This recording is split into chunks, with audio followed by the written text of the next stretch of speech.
шығат. Bizni Башқұртстан Республикасы білен Сүн елғасығына айырып тұра. Сызаны бүгін саяхат давамында өзіңіз де көрерсіз деп ойлаймын. Мәрхәмәтлі табиғат біздің сәләмәтлікні қойғыртып, түрліден түрлі шифа өсімліктері білен әйлендіріп алған. Олар біздің аяқ астыбыздағына өсе. Оны уақытында жиып, файдаланып қалырға мүмкін. Міне біз бүгін сізге шушы Кеске ауылы біздің бик көп әрәмәліклерге, бұлынлықтарға, күллерге бик бай орын. Міне шушы әрәмәліклерде бұлынлардан жиылған шифалы үләнлерден біз сізге үлән şeyleri тәқдим етеміз.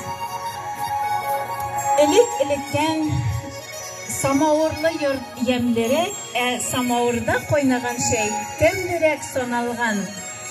Kişiler mindigine zamanda da ilerin taşlap gitkende, nigizlerin taşlap gitkende bir vakitte da samoğuruna üzlerinden kaldırmaganlar. Bizning de bugün mine şuşu samoğurda koynagan bir yutum işip koysan, kumiller küterle, keyifler küterle, eydegzeli bizning ulen şeylerinden rahimiydigiz.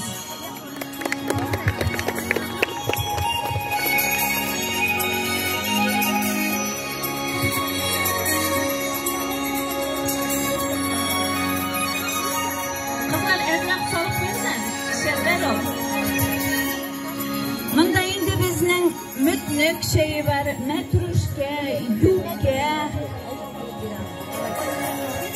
qorligan yaprağından şeylerimiz var. Tomağınız kitkendir, eli günü boyu